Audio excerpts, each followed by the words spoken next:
Hello, everyone, checking out the Platinum Mask. I'm Grayson Mask. I have with me Janie from Singleton United. And this was an organization that popped up to me originally, kind of through speaking with Maria from, one of the most recent podcast episodes. And it was kind of a collaboration and conversation primarily about specifically kind of the results of climate change. But really, a lot of our conversation was, around the global impacts. But, honestly, this conversation would be more specifically about some of the local impacts that, we don't even really think of, when it's hitting close to home in the Dallas area.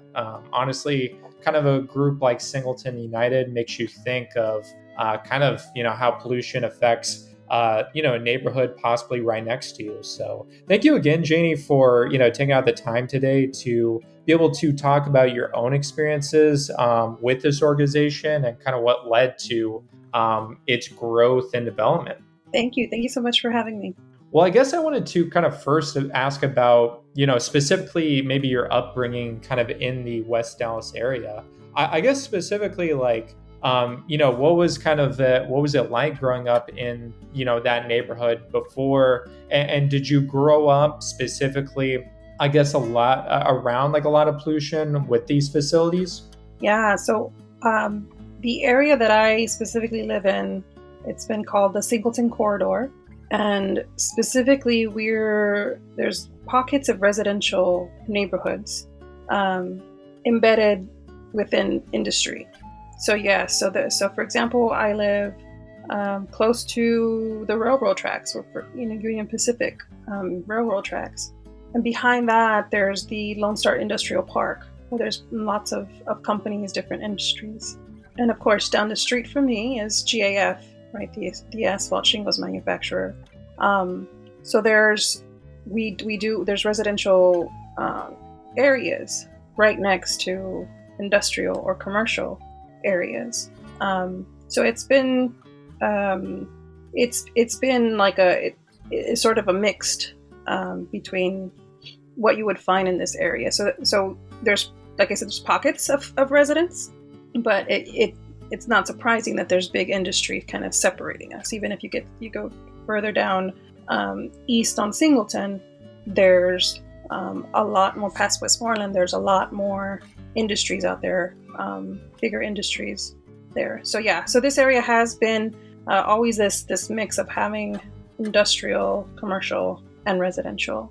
And was there any changes, I guess major changes in like the development? I kind of remember reading that, you moved out of the West Dallas area for college and then came back into the same area. I was kind of wondering, like, when you came back, did you notice any like noticeable differences when it came to like more residential or more commercial or just any like development differences? A lot less residents. So a lot of the residential homes have been demolished over the years. Growing up, the W.R. Grace vermiculite processing plant was also near me, near the railroad tracks, right before hitting the railroad tracks. And that plant got shut down, I believe, in 2001. And so coming back, that facility was no longer there. But coming back, I noticed that there was another big batch plant that got put up, Argos, right behind the middle school that's on the other end of my block. So I live on the same block in between GAF, the asphalt shingles manufacturer, and the Thomas Edison Middle School building. And so that Argos plant that popped out was right behind the school. And so I was very concerned and surprised that there was 2015 when that popped up there. I was super surprised that they would, at that point in time, put such a big facility, a batch plant facility. Of course, these batch plants emit tons of pollution right behind the middle school and very close to the daycare. So you could say more industry. I saw a little more industry, big industry. Meanwhile, homes are being demolished, homes are being taken away, and when that happens, you're shrinking the community, right? Because you're basically you're displacing people. We touched a little bit before about the kind of the zoning, how it's mixed. So my area, unfortunately, we don't have residential rights because the zoning for where we live is not residential. It's actually like commercial. And so because of that, when homes need major repair, there's a lot of problems that arise trying to get anything repaired to your home because the zoning is not residential. If someone wants to build their residence again or build property, they won't be allowed because it's not zoned residential. And so that just goes to show you what the impact of not having the appropriate zoning in the area. And so, for example, even with removing GAF, relocating it somewhere else, because of the zoning, another GAF could come in because it's zoned for non-residential. So part of our neighborhood-led plan is includes an authorized hearing for our area to give more protection to the residents, to give residents more rights, and to have that peace of mind that a big polluter isn't just going to pop up right next door to us. I honestly didn't know about, I guess, like the idea with the zoning where you could, I guess, have a house, you could be living in a specifically commercially zoned area and kind of, I guess, like the street that you grew up on. So was that like, I guess, designated as commercial? Yes. And I guess in that situation, was that like was there ever like, I guess around that area, was there ever any type of designation for residentials? Over the years, it's been known that the area the use of it is residential because there are plenty of residents. So when you look at like city zoning plans around this area, you'll see that notes of, there are people living there, and it should be zoned a certain way. But unfortunately, things happened in history where the correct zoning was not applied. And so even knowing that there are residents where they are, the correct zoning was not applied. And here we are today with these environmental injustices all around us because of that. And like when you brought up I guess like the idea of, even if you get this facility to move, that if it's designated as commercial, that, something just as bad can come in. Like in these situations, is there any type of solution where, I guess like with what you guys are speaking about, is it more about the way that they handle the material, or just like improperly don't use the most advanced equipment, or improperly disposing of waste, versus that, it should just be totally zone different, and like commercial shouldn't be this close to residential in the first place? Industry, yeah, correct. So it's about the zoning. There should not have been this type of land use that's being used right now with GAF right next to residential. That was part of the city's rezoning plan from the 80s. But there were some misfortunate events where, again, there was a mislabeling of this area. And so that's why GAF is still there. So this should not, per the zoning policy, it should not have remained there because they were so up close to the residents. But you asked the question about the way that they're using, or the way that they're cleaning pollution or not. So this facility has been here for a very long time. It's been here since '46, and there is technology nowadays to scrub the pollution, to really drop down the amounts of pollution levels. But this facility has not done that. They claim that they don't have to because of the age of the facility. And they also claim that the amounts of pollution that they're emitting are permittable, allowable by the state, for example, or by EPA. So they've had opportunities to do that, to upgrade, to do things, but they technically, from a regulatory standpoint, they don't have to, because they've been grandfathered in, because this facility is so old. It's from 1946. It predates kind of the zoning policies from the 80s, for example. That's why we call it's grandfathered in, because they were in compliance with the rules that were in place when they first started. But even though the rules have changed, they're still considered grandfathered in. And so they don't, from like the state's perspective or EPA, they don't legally have to change things, especially because of the self-reporting that they're doing on the amount of pollution that's being emitted. So it's self-reported. It's not like regulated. The nearest air monitor to us is about 5 miles away, and that's 5 miles away. There's a lot in between here and 5 miles, but that's what they're using as kind of a standard as the background of pollution. So there's nothing around here, and that's one of the things that our campaign has been advocating for is to have air monitors in the area, regulated air monitors. Like, let's have it right here, right on my block. Let's have it right next to GAF, so we can see the amount of pollution levels that are actually being emitted. And that's something that we've asked consistently and constantly. Let's get some air monitors out here, and that's part of the fight, is to get that, to be able to really accurately have these readings versus just the self-reported data that GAF reports. And like on that idea of getting out the air monitors, and I guess like the fight to change the rezoning, I was kind of wondering, I wanted to ask on, I guess like the political capital or just like the political support needed. Is this a city council decision on these type of issues? And if so, has there been any type of vocal support or any opponents against, what your organization is trying to do? Yeah. So the legal avenue that we're pursuing is a process called amortization, and that's basically setting, getting the Board of Adjustment in the city of Dallas to establish a compliance date. It's basically saying this is a non-conforming land use, and we needed to come into compliance.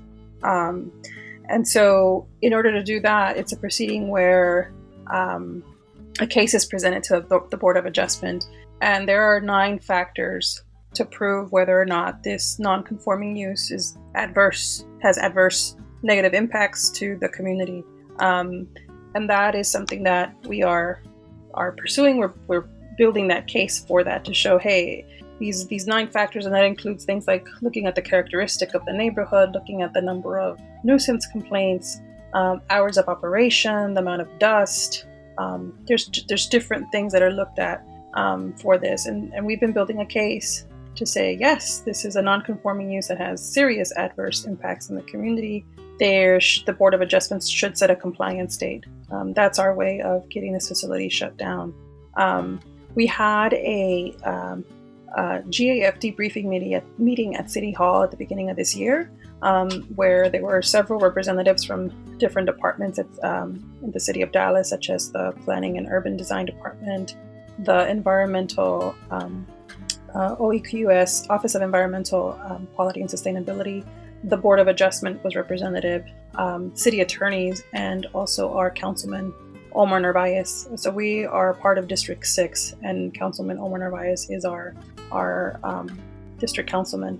And so we had a good discussion about, well, what does the city know about GAF, and whether or not they're on board for amortization, and specifically Omar Narvaez, because for amortization, there's 2 paths. There's a citizen-led path to initiate the process, to initiate the proceedings, or there's the city council initiated path for the proceedings. And the route that we're hoping to go with is the city council path. And that starts with our city councilman, who would then take it to his colleagues on the city council for a vote, to then take this to the Board of Adjustment for that legal proceeding. And so at that meeting we had, Omar was spoke positive about being our advocate, being our champion, standing with us, pushing it through himself, or if at that point we were deciding to do the citizen led path, that he would stand with us as well. So he was vocal at that meeting about being our champion on this, and letting the community decide the direction, the path that we would take. And so, we've actually since then, we've now actually submitted to Omar Narvaez our research that we've done for amortization, building that case that I mentioned. And now he has that with him, and we requested a meeting to meet with him to talk about next steps. And so I'm very hopeful that he will reach back out and we can have this conversation about how do we move forward together, working collaboratively to initiate this proceeding. When you talk about like the factors behind amortization and like some of with the fact that you guys just submitted the research, to the city council or to the city council representative to bring up this issue, was there anything like in the research, that comes to your attention, like, any of the facts or specific factors that was like the most troubling, like when you look at them as far as like the health impacts or the environmental impacts? Yes, this report is very lengthy. We plan on making this information public on Friday. So I will definitely send you the link and direct you to where these pages are on our website. Because we need to be transparent about what is happening in this community. Because while we're fighting this fight here, this can easily happen in other communities throughout Dallas. There is just tons of research that's pretty enraging. I mean, everything from the type of pollution that's being emitted by that facility, the severity of that pollution, the health impacts of that. There's people in my area will live 11 years less than your average Dallas citizen because of how unhealthy it is here. There's lots of information about the health impacts, the amount of pediatric asthma, adult asthma, the chronic conditions, the cancers that, it's pretty wild that this is known information. We've just kind of been compiling it. There's plenty of that, from like how toxic this place is, the health impacts, what it does in terms of our home valuations, what it does to the economic impact of the area, the fact that coupled in with the zoning, so many homes have been demolished. So there's plenty of research that shows how lots of organizations have been knowing about this. The city of Dallas, the state of Texas, the EPA. For me, all of this information is new because I just started on this journey in the fall. And I've been, as part of this research for amortization, discovering that while this is new to me, it's not new to the people that are supposed to protect and serve us. And so it's pretty infuriating when you see evidence such as like emails where these things are being called out.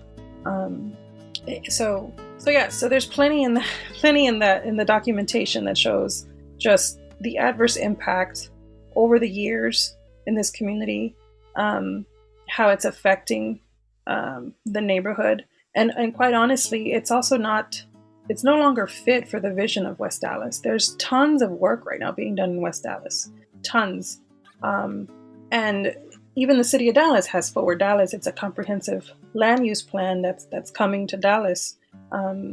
There's also a West Dallas vision plan. All of these plans are the same in that major polluters should not be here. All of these plans are the same, that there should be more green space, that it should be healthier for the community. And so this facility being here, it no longer fits with the vision for West Dallas.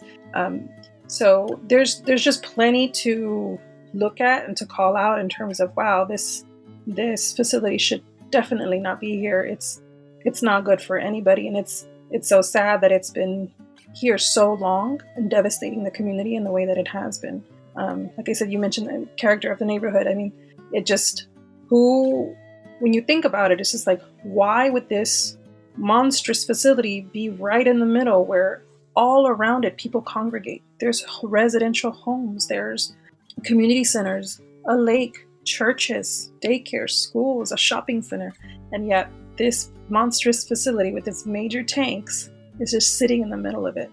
And then when you think about like all the stuff that it has in the facility, those tanks, I mean, catastrophic event right there. I mean, there's always just such a huge risk for something to happen. So yes, so there's plenty of evidence out there, just all compiled, showing how this is a no-brainer. Like, everybody should be on board that we're not going to allow this to continue to happen. And a lot of it is like historically, right? With Dallas, the history of Dallas, like you look at where all the major industry is, and it's right. It's in areas with there's people of color. I mean, that's just what it is.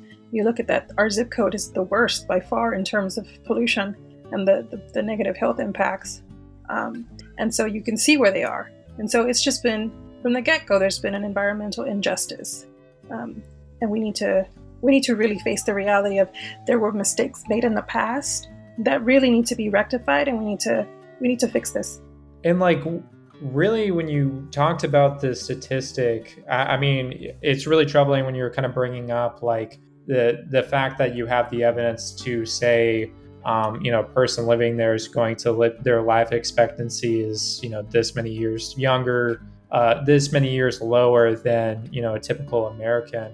I was kind of wondering, like, with kind of people that live in that type of area, I guess, what is the morale like? Is it a situation where I guess they've learned to, like, before this organization, did a lot of people just learn to live with it or not fight back against these facilities? Or, were they always worrying about these with health complications? I was kind of wondering on, what did the day-to-day life look like before, something like this? Yeah. So the thing is that, like, people now have a lot more knowledge. Like, I mean, even for me, this was always in the background. I mean, it's just like when the train passes, we're used to it. It's background noise. Sure, your house shakes, things are rattling, but we're used to it. That's just background. That fades into the background. So going outside, yeah, it stinks some days, or at some points of the day. Like, okay, like, oh, there it goes again. That smell, or I can't take my morning walk because it smells like some, nasty asphalt. Or the clinking of the forklifts and the pallets and the intercoms. It can just become, where you live, and it's in the background. So, I mean, even for me, right, it was in the background growing up. It wasn't until I had the data. It wasn't until the air monitor data that I realized, wow, this is while it's in the background because it's air pollution, it should not be. This is really bad. And so I think a lot of it is that people did not know the severity of what type of pollution, what that pollution can do, how it ties into your IQ, it affects pregnancy. I mean, there's a lot that needed to be learned. So I think, while people might have had a hunch like, oh, that's pretty bad that this facility is here, it's like there's power in data, knowing exactly what's happening to you that makes you want to take action. And so now the work that we're doing in the neighborhood is really creating that public. One piece of it is creating public awareness. It's helping people understand what is it when you're smelling it. What is it that you're smelling, and what is it doing to you? And the fact that you're smelling it means it's already in your lungs and you're inhaling it. And so, we've also done some advocacy work on informing people you can do something about it. You can call 311, report it. These things need to be logged so that the city can take notice that residents are becoming aware, and they're documenting it. It's a form of documentation. And so I think a big key component is that education. It's just like, wow, this is what's going on. This is, people start connecting those dots, like I mentioned earlier, of like, oh, that's why I suddenly break out into a rash. Oh, that's why my eyes suddenly water when I'm outside. Oh, that's when my stomach starts hurting, because you're starting to understand what the pollution is. So I think a lot of it has to do with the education and people becoming a lot more aware about what's happening and the impacts. Mm-hmm.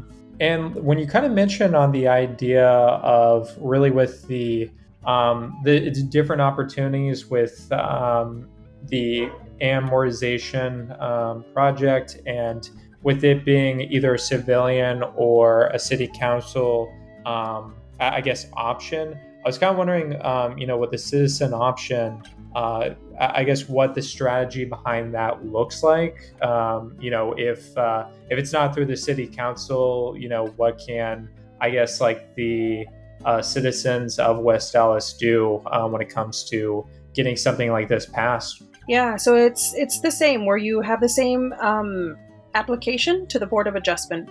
It's just the difference is who pays for the submission of that application and who's taking it forth. So a citizen can fill out the application themselves, but so it's the same thing there. For a citizen, it's like $1,000 to submit that application to the Board of Adjustment. And so even when the city council does it, it's the same. They fill out the same application, and there's the fee, right, that gets applied to it as well. So it's the same. It's just a matter of resources, right? Because there's also other things that will come into play in terms of the attorneys, right? Because this is a legal proceeding, and so there will be a quasi-judicial proceeding, and so attorneys will need to be part of this as well. And so that's what I mean by kind of like resources. And there's also things like hiring certain experts to do certain evaluations that come into play as well. And so right now the path that we're taking is asking the city of Dallas to take this on and to do this for the people. I mean, it's a lot of the decisions that were made over the years through history were of the city of Dallas. And that, and it's unfortunate, right, with regards to all the zoning. That's why we're in this position now. So we also think it's the city's job to eliminate this non-conforming use. That's their policy. That's why there is an actual amortization procedure to do exactly this. Eliminate non-conforming uses that are causing adverse impact in communities. So it's the city's duty. So that's the path we're taking. Mm-hmm.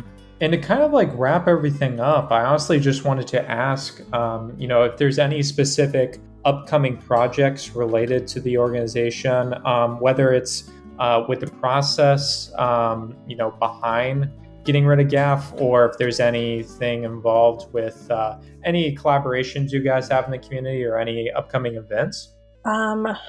So we reached the milestone of finishing off that report and providing it to our councilman, Omar Narvaez. And so the big things to come are really dependent on how soon we can get a meeting with him and how soon we can get things started. But we are actually having an event this coming Tuesday as a form of reaching this milestone, reaching the milestone of getting to this point with finally making that move for amortization. So it's somewhat of a celebration of sorts that we've reached this point. But it's also to serve as another opportunity to connect with the public and let people know that this is happening.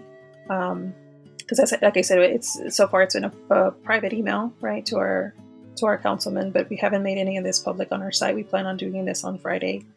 So our event on Tuesday is a way for us to continue to tell the community, to tell the public, we've now, this is where we're at. We're ready to start this procedure. We want to work collaboratively with the city of Dallas, with our councilmen, and the community should know that this is in motion. This is going to start. And so I'm pretty sure that all of this will have many more events to come in the future because of this. Hopefully if all goes well, we don't have barriers or hurdles or great opposition, but we'll see, right? We'll see what will happen, and the response that we get from the city of Dallas, and then also the response that we get from GAF themselves. Well, I mean, definitely, kind of like you were mentioning already with some support from kind of the city council representatives, and obviously with the research and kind of when you mentioned with some of the economic plans for West Dallas where, it doesn't even allow, that type of possibility for, for industries that are causing a lot of pollution. I think that's definitely a lot of kind of momentum behind you guys' group. But even then, I think with just the community groups that you guys are collaborated with alone, will definitely be, huge positive support as well. So And this, honestly, just, I wanted to thank you again, Janie, for not just be able to talk about the organization, but also just kind of be able to talk about some of your roots with West Dallas and kind of what led into this. No, I think it's going to be, really important to stop, some of these health implications and environmental implications that, GAF is causing. I think it'll definitely be a huge help in the West Dallas area. Yeah, thank you so much. And I don't know if I mentioned, we were part of the Earth X conference that happened about 2 weekends ago. And so Paul Quinn College had an environmental justice symposium, and we actually took part in 2 panels. One panel was a panel specifically on the fights in the environmental justice fights in West Dallas. Judge Luis Sepulveda was on the panel with me, and he was the one who led the fight against the lead cleanup here in West Dallas due to the RSR smelter. So at that point, West Dallas was a non-attainment zone. It was a Superfund site. And he actually also lived on Bedford Street, a couple doors down from me. And so, the parallels there, right? Now here I am with leading this fight here. We're from the same neighborhood.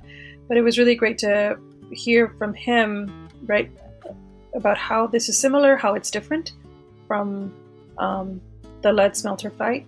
We also had another panel that we were on, and this one, and the reason I'm bringing this up is because we're talking about the city of Dallas. There was a panel with the city manager, T.C. Brotnax, the director of, also Julia Ryan, the director of the Planning and Urban Design Department in the city of Dallas, and then Carlos Evans, who's the director of the OEQS office. Marsha Jackson and Evelyn Mayo were also part of the panel. But this panel focused on how the city of Dallas can partner with frontline communities moving forward, working on these environmental justice issues. And so it was great to be able to share the stage and have this dialogue with them. We also have a follow-up meeting with them to continue this conversation. So I think it's really, really great that the dialogue has been open. They're understanding where we're coming from. They've also shared their perspective from where they're coming from. And so I think it's just important to call out that it is a dialogue. It is a collaboration. And so I'm really hoping that this collaboration and advocacy on their part continues to carry through as we're proceeding towards amortization of GAF. Mm-hmm.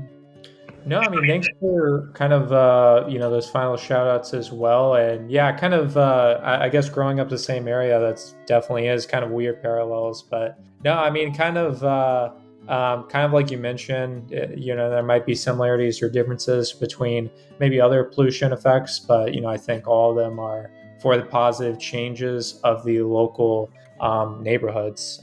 So honestly, just thank you again, Janie, for be able to talk about your personal experiences with this organization and some of the upcoming projects you guys have. Now I'm looking forward to, checking them out and being updated.